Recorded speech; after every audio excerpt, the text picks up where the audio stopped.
our next step after we've gotten all of our forms folded, and like I said, you don't have to fold them all in the S shape. You know, you can kind of create cool cantilever conditions or fully wrapping and stuff like that. But our next step is essentially to create the catalog. And so the assignment, the deliverables for the assignment are actually posted up here. And so these are what we're going to be working on for the remainder of the week, essentially. And this is what we just prepped today. It's pretty simple. We are going to just create an 11 by 17 sheet that has a title block, and you set up the title block for the forms page, essentially. And you'll do all 6 of your versions of folded geometry in an axonometric view. And I'm going to show you how to do a proper axonometric view here right now. And then we'll export using Make2D both object and hidden lines. I should probably write that one down, wherever the marker went. Not that one.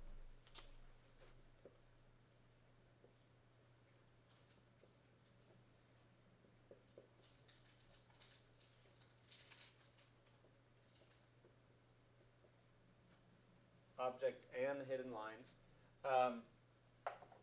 And we're just going to create a simple display sheet, right? So this is our catalog of all the prototypes that we made. So we're thinking about how do you sequentially present the process that you went through to get to your design, right? I'm hinting at that with a process-based approach. So that's for today. And then we're going to move on to give you some context for where we're headed. Then we're going to move on and start actually plugging it into the site, and then looking at the canopy that relates right next door to it. And then we're going to move into creating a site section, where you're looking at a section of the 2 buildings together so that you can understand what the spatial implications are and heights and building heights and everything like that.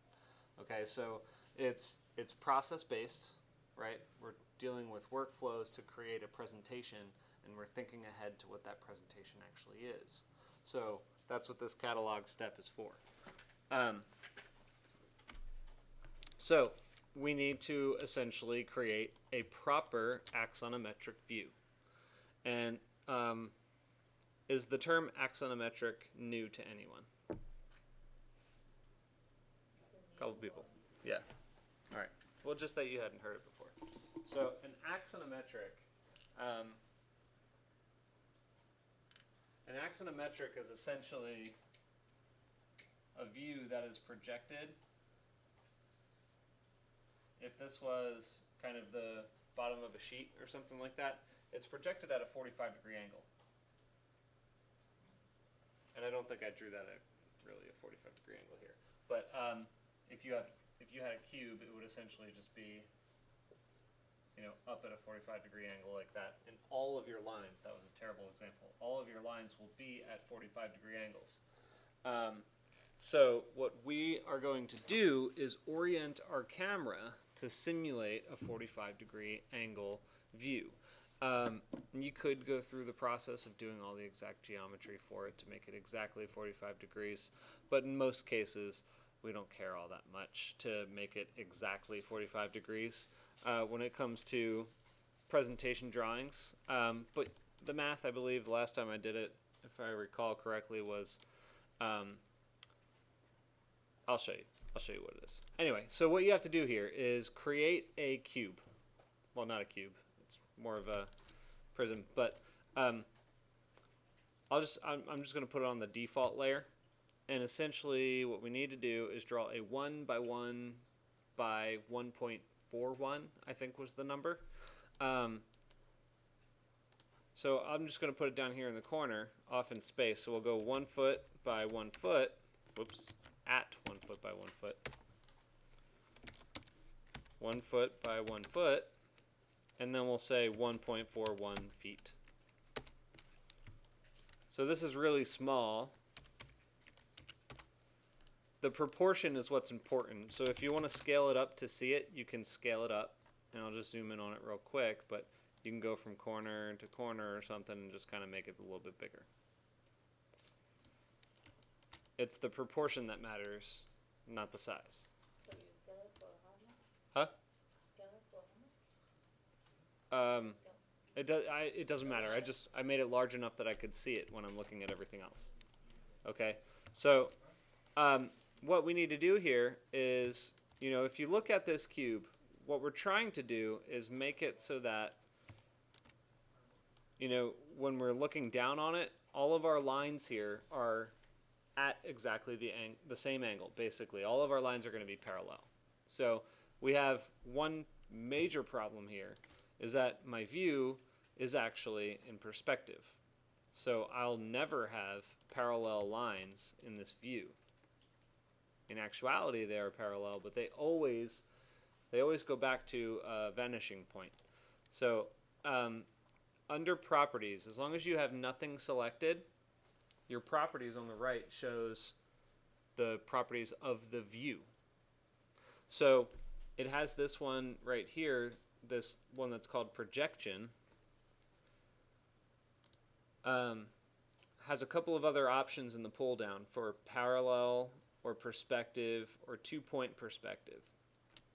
The one that we want is parallel. And so you see we're kind of starting to get somewhere. So if I kind of rotate this around and excuse me, I got a sneeze coming on. So if I rotate this around to a point where it kind of looks like that corner matches the corner, what you'll find is this line is exactly parallel with that line, this line is exactly parallel with that line, and this line is exactly parallel with that line. Right? That's what we want out of our drawing. However, because I just did that by rotating and looking at it, if I zoom in, it's not actually accurate. So the best way, I mean, if you really just wanted to take a very quick shot and approximate it, that'll work just fine. But if you want to be accurate and you want to make it an actual axonometric view, essentially what you have to do is point your camera from one side of the cube to the other, so that you're oriented from the top corner directly to the bottom corner at the opposite side. And I'll show you what that looks like. You right click on perspective, the title of the view, essentially, and you say set camera. And the one you're looking for is place camera and target. So if you're wondering what that means, a camera has a couple of components to it. It has a point of origin. It has a picture plane. And it has a field of view, or a viewing angle. I forget. Anyway, but the target is along the center line of that field of view, the view range. Okay, so the target is where the picture plane essentially meets the center line of the view range. So that will center your view. And so it just looks like this. You click on it, and it says new camera location. That's easy. I'm just going to start at this top corner. And of course, you want to pick which angle you want to view it from first, right? So for me, I'm going to do my exports from this view, this angle, approximately. So when I go down here, I know that I want to pick the corner that's closest to me, which is this. And then it says new target location, which I'm going to put on the opposite corner, right there. And so that straightens me out right there. So I will say this, after you do that, you should not rotate. Don't right click and rotate or orbit or anything like that, because then you're not going to be in plane anymore, obviously. So same thing, camera location from here to here. You can zoom in with the middle wheel all you want. You're never going to see anything but a perfectly oriented connection. And so when you zoom out and zoom back in, that's the geometry that you're trying to export as a proper axonometric. You said camera and target? Yeah, place camera and target.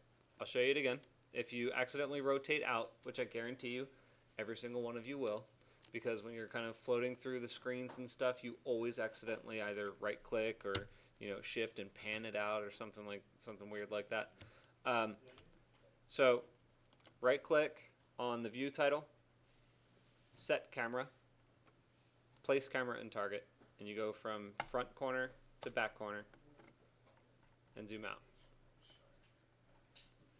Okay, so now that you know how to place the camera, the process now is we're going to do a make 2D to get the line work. That's basically it. And then it's right back into the same kind of sequence that we were doing before, right? It's what I call post-production. So now you're sort of starting to see the whole picture from design, moving through, playing with a few ideas. We didn't do much with this one, but we will later on. And then you turn it into a set of drawings or a presentation of some sort. So what we're going to do here for the remainder of class, and I'm hoping that we can all get it done before the end of class, is an 11 by 17 with your catalog of your folded forms.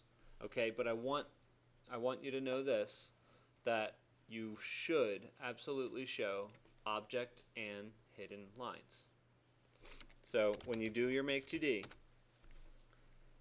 you can set up layers for it ahead of time, or you can create a new one. So there's object.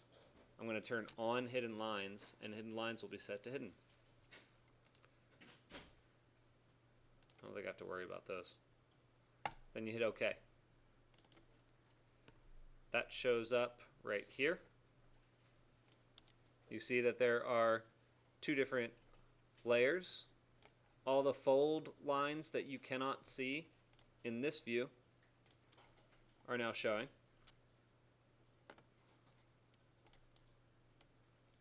And that's what you're going to produce. Your hidden line should be the dashed hidden line when you set up your drawing like this. And you're all familiar with that at this point. So I'm not going to take you through the whole process in AutoCAD again, but I will answer any questions you have if you need me to refresh your memory on any of it. None. Is there a way to get out of the place camera and target? Because I set the wrong view. Zoom out. I'm not sure if that's the view that you... Okay, well, I'll take a look at it. All right, so then that's due by the end of the class. We've got plenty of time to get it done. If you do get it done, you're free to go. And then we'll meet back on Wednesday, and we're going to take care of actually producing the site plan. Well, we'll have to design the canopy too, but the site plan and then the sections.